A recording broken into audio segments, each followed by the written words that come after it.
नमस्कार।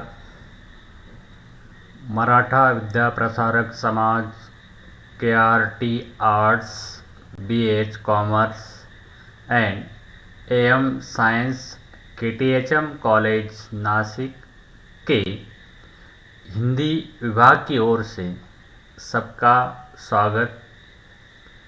मैं प्राध्यापक PV कोट में आज आप लोगों के सामने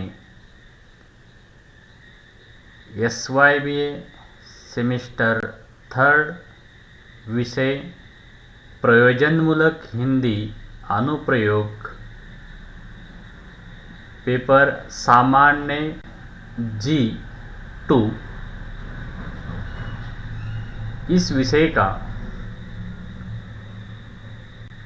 प्रयोजनमूलक हिंदी इसे लेकर आप लोगों के सामने विषय की जानकारी तथा प्रयोजनमूलक हिंदी के उपयोजन के प्रमुख क्षेत्र इसे लेकर आपके सामने विषय प्रस्तुत करने जा रहा हूँ। इसमें हमें सबसे पहले हिंदी भाषा का महत्व आप लोग जानते हैं कि भाषा मुख्यतः 3 रूपों में प्रयुक्त होती है। एक बोलचाल के रूप में, 2 साहित्य के रूप में तथा 3 प्रयोजनमूलक या व्यवहारिक रूप में।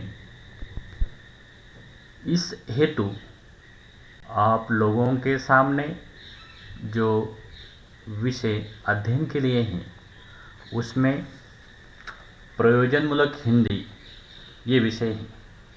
आप लोग हिंदी के बारे में जानते हैं कि जो भाषा राष्ट्रीय एकता और अस्मिता के सूत्रों को गुंथ कर अखंडित राष्ट्र को चरितार्थ करने में महत्वपूर्ण भूमिका स्वाधीनता पूर्व काल से लेकर आज तक निभा रही। कारण भारतीय राष्ट्रीय स्वाधीनता संघर्ष के समय संपर्क भाषा के रूप में हिंदी ने ही सारे देशवासियों में स्वाधीनता की चेतना जगाकर भारत माता के मुक्ति यज्ञ में अपनी आहुति दी थी। तो ऐसे हिंदी आज स्वाधीनता के बाद जब संविधान बनाया जा रहा था उस समय देश के कामकाज के लिए एक राजभाषा की आवश्यकता थी। तो उस राजभाषा के रूप में यहाँ सबसे अधिक प्रचलित, सबसे अधिक बोली जाने वाली जो भाषा हमारे देश में थी वह हिंदी थी। और उस हिंदी को लेकर यहाँ संविधान सभा ने बहस की और भारतीय संविधान द्वारा हिंदी को कुछ राज्यों की एवं संघ की भी राजभाषा बनाया गया। हिंदी राष्ट्रभाषा पहले भी थी और आज भी है। राजभाषा बनने से उसके प्रयोग का क्षेत्र और विस्तृत हुआ, किसी भी प्रकार कम नहीं हुआ है। राजभाषा बन जाने पर हिंदी का प्रयोग जितने व्यापक रूप में तथा जितनी मात्रा में यहाँ हमें अपेक्षित था, उससे भी अधिक हिंदी ने अपनी यह जिम्मेदारी तथा योग्यता सिद्ध की है। वह अनेकता में एकता की मजबूत कड़ी के रूप में अपनी भूमिका निभाते हुए भारत में हर क्षेत्र में वह प्रभावी रूप में कार्य कर रही है। आज हिंदी को हर स्तर की शिक्षा का प्रभावी माध्यम बनाया गया है। वह ज्ञान विज्ञान, तकनीकी एवं अन्य व्यावसायिक क्षेत्रों में भी यहाँ विकासमान है। हिंदी में मूल रूप से लिखने या अनुवाद करने की गति दिनों दिन बढ़ती जा रही है। आज भारत आधुनिकीकरण की प्रक्रिया व प्रभाव से बढ़ रहा है। इसमें नए ज्ञान विज्ञान को अभिव्यक्ति देने की प्रक्रिया में यहाँ प्रयास जारी हैं, जिससे भाषा का भी आधुनिकीकरण हो रहा है। आज वैश्विकीकरण, उदारीकरण एवं निजीकरण के दौर में हिंदी को एक व्यावसायिक भाषा के रूप में विकसित किया जा रहा है। वैज्ञानिक, तकनीकी, औद्योगिक एवं ज्ञान विज्ञान के तमाम क्षेत्रों में साहित्य निर्माण का कार्य भी हुआ है, हो रहा है। हिंदी को अब केवल साहित्यिक भाषा के रूप में ही नहीं, तो उसे नई नई संभावनाओं के साथ आज विकसित किया जा रहा है। आज आधुनिकीकरण के इस 21वीं सदी में विज्ञान, चिकित्सा, तकनीकी, कृषि, जनसंचार, व्यापार, वाणिज्य, यातायात, औद्योगिक प्रतिष्ठान, वित्तीय संस्थान, न्यायालय, प्रशासन, कार्यालय आदि क्षेत्रों के कार्य व्यवहार के उपयुक्त विविध भाषिक रूपों का विकास हिंदी ने कर लिया है और यह भाषा आज सभी भारतीयों की जन जन की वाणी बन गई है। यह हमारी अस्मिता की उज्ज्वल पहचान और संस्कृति की अविरत संवाहिका पहले भी थी और आज भी है। तो इस तरह आज ज्ञान विज्ञान का, तकनीकी का इतना विकास होकर भी हिंदी जन जन की, मन मन की भाषा बन गई है। उसे देश के कोने कोने में लिखी, बोली और समझा जाता है। सिर्फ देश में ही नहीं, देश के बाहर भी हिंदी का प्रयोग आज हो रहा है। आज भारत के बाहर कई भारतीय प्रवासियों के द्वारा हिंदी का प्रयोग किया जाता है। भारत में लगभग 60 करोड़ लोग हिंदी का प्रयोग करते हैं और पूरे दुनिया में 1 अरब से अधिक लोग हिंदी बोलते हैं, समझते हैं और व्यवहार करते हैं। तो ऐसे हिंदी भाषा का जो व्यवहारिक क्षेत्र है या कामकाजी क्षेत्र है, उस कामकाजी क्षेत्र का परिचय हमें आज यहाँ करना है। इसमें हिंदी का जो तीसरा रूप है प्रयोजनमूलक हिंदी, इसका परिचय इसके पूर्व तुम लोगों ने कर लिया है कि वह प्रयोजनमूलक के रूप में किस तरह विकसित हुई है। तो उस विकास को तुम लोगों ने पहले ही जान लिया है। अभी हमें उसका ये जो उपयोजन है विविध क्षेत्रों में, उसे समझना है। तो पाठ्यक्रम में उसके उपयोजन के जो प्रमुख क्षेत्र यहाँ निर्धारित हैं, उनके माध्यम से हमें परिचय देखना है।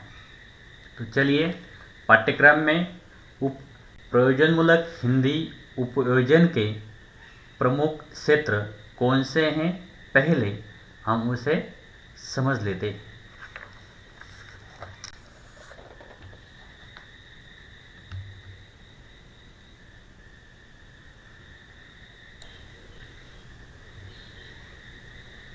तो चलो विद्यार्थी मित्रों, आप लोगों ने पहले पाठ्यक्रम का या पाठ्यचर्या का परिचय कर लिया है। पेपर का शीर्षक प्रयोजनमूलक हिंदी अनुप्रयोग है। पाठ्यक्रम में 3 इकाइयों के माध्यम से हमें अध्ययन करना है। इसमें पहली जो इकाई है वह तुम लोगों के सामने है। इसमें पाठ्य विषय हैं प्रयोजनमूलक हिंदी उपयोजन के प्रमुख क्षेत्र। इसमें हमें जो हिंदी के प्रमुख क्षेत्र हैं उनका पहले परिचय देखना है। पहला है दूरसंचार, दूसरा है रेलवे क्षेत्र, तीसरा है बैंक क्षेत्र, चौथा है खेल क्षेत्र, पांचवा है कृषि क्षेत्र, छठवां है जीवन बीमा निगम या LIC।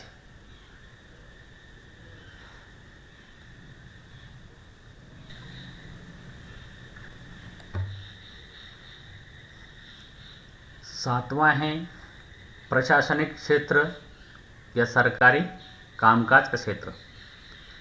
आठवां है मनोरंजन क्षेत्र। 9 है सूचना एवं प्रौद्योगिकी का क्षेत्र।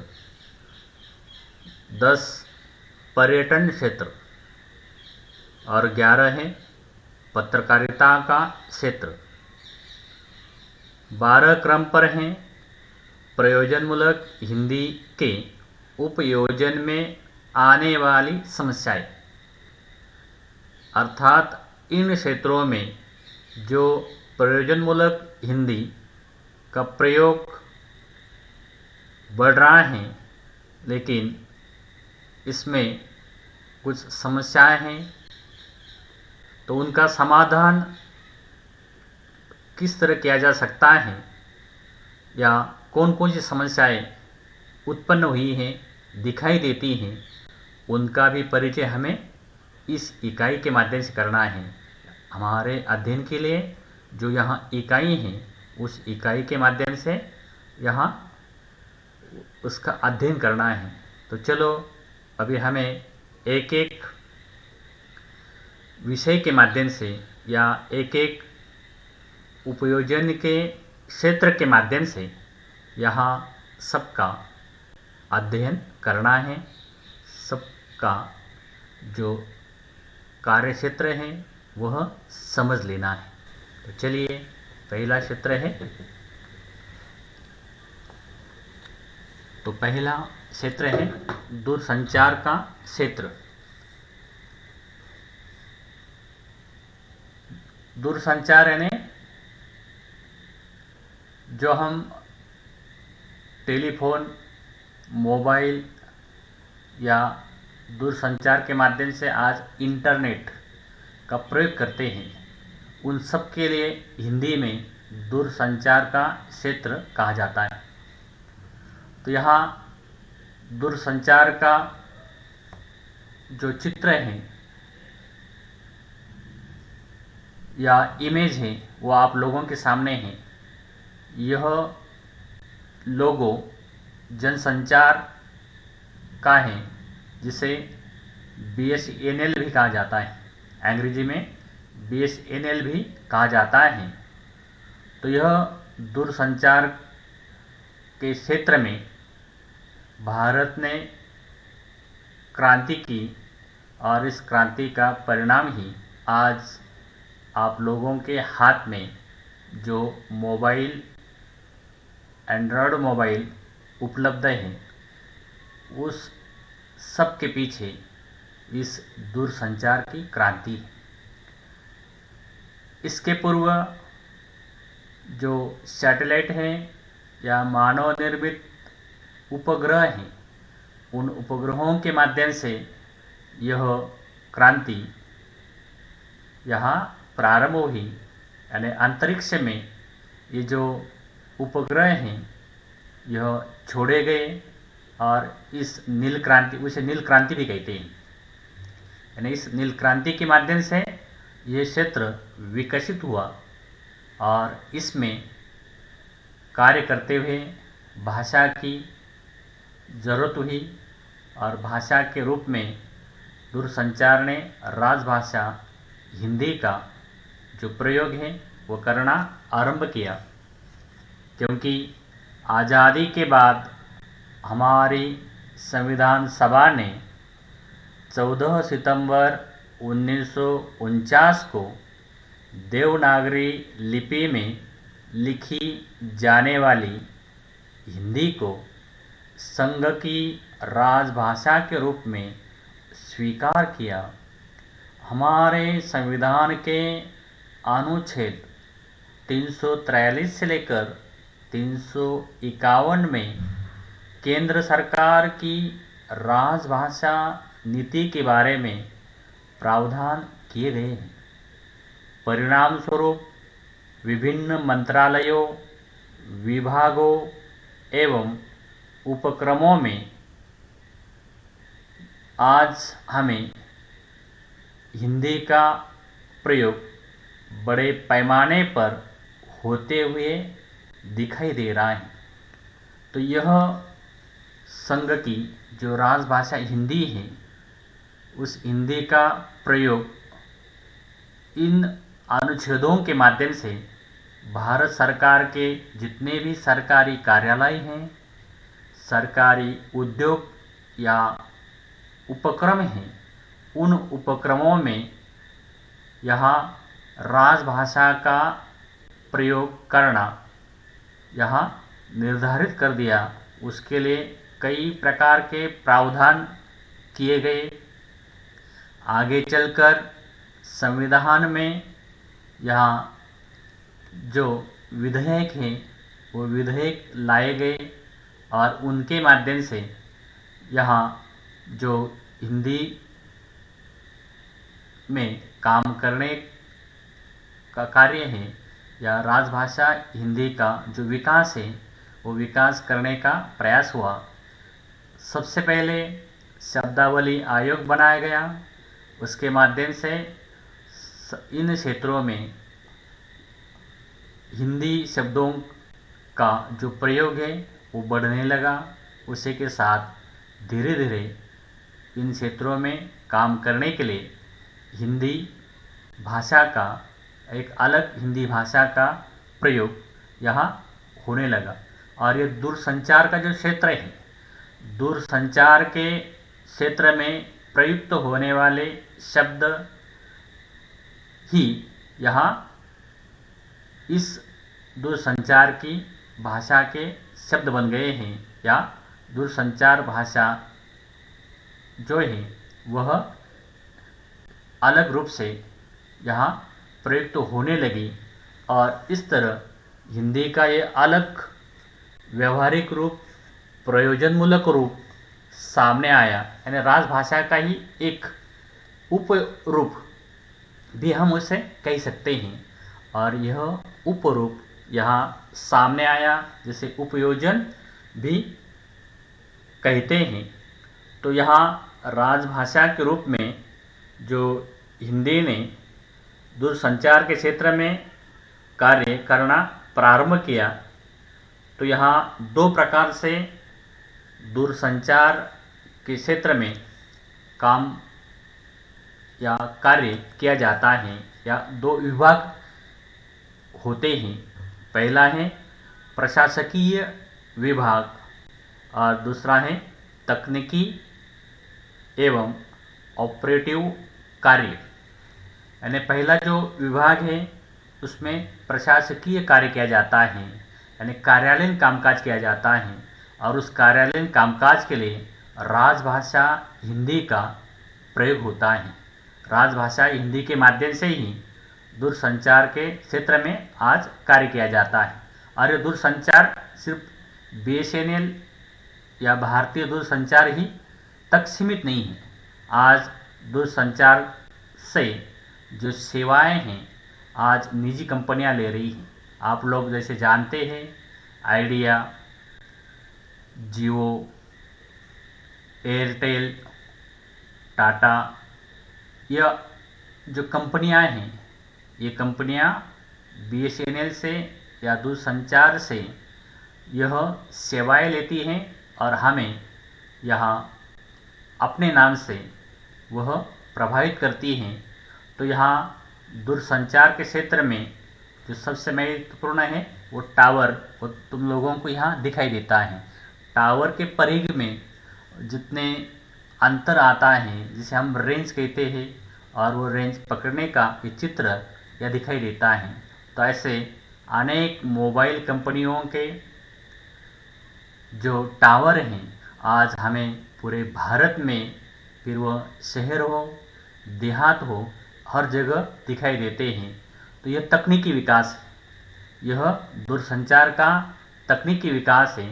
और इस माध्यम से यहाँ जो भाषा का प्रयोग किया जाता है, वो भाषा का प्रयोग तुम लोग आज मोबाइल पर देखते हैं कि हम सबसे पहले किसी से संपर्क करना चाहते हैं तो कैसेट आती है, घर पर रहिए, स्वस्थ रहिए, सुरक्षित रहिए, या अन्य किसी रूप में यह जो विज्ञापन है एक प्रकार से संदेश है, वो संदेश देने का कार्य दूरसंचार ने किया है। एक प्रकार से सभी भारतीयों को जागरूक करने का कार्य किया है कि कोरोना जैसे महामारी से हमें बचना है, बचकर रहना है, सुरक्षित रहना है। तो उस दृष्टि से दूरसंचार विभाग ने यह जो विज्ञापन है या एक प्रकार की जानकारी है वो हिंदी में देकर पूरे भारतीय लोगों को यहाँ सचेत करने का कार्य किया है। तो ऐसे यहाँ दूरसंचार विभाग दो प्रकार से कार्य करता है। प्रशासकीय कार्य यानी जो कार्यालयीन कामकाज हम उसे कह सकते हैं, ऑफिशियल कामकाज हम उसे कह सकते हैं। तो ऑफिशियल कामकाज यहाँ दूरसंचार के माध्यम से होता है। तकनीकी कार्य आप लोग जानते हैं कि जो कंप्यूटर हैं या उनका तकनीकी कार्य हैं वह हर BSNL या दूरसंचार के कार्यालय में चलता है और वहाँ तकनीकी विशेषज्ञ होते हैं। वो तकनीकी विशेषज्ञ यहाँ जो तकनीकी समस्याएं हैं उसे दूर करने का कार्य करते हैं और वहाँ भी जो कर्मचारी हैं वो कर्मचारी हिंदी के माध्यम से ही व्यवहार करते हैं।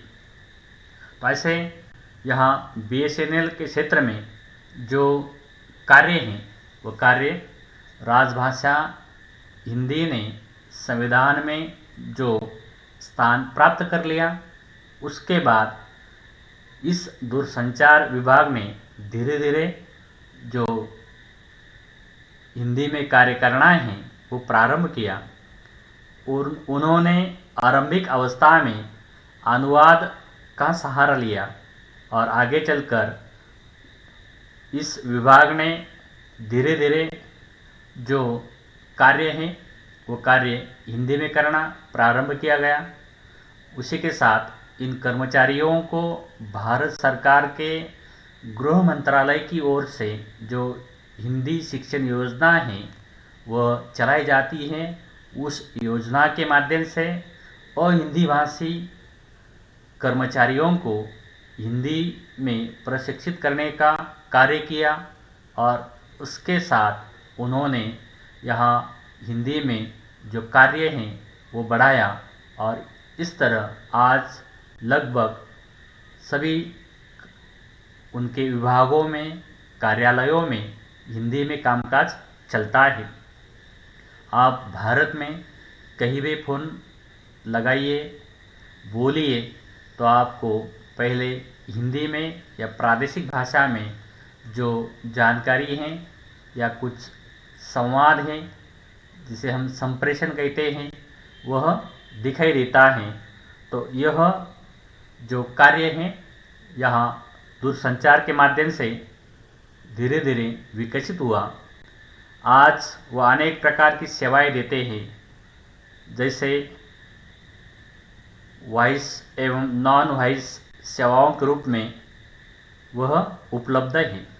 वॉइस सेवा में दूरसंचार और नॉन वॉइस सेवाओं में तार संदेश आदि सेवाएं उपलब्ध हैं। वॉइस सेवा में दूरसंचार राजभाषा का प्रयोग करता है।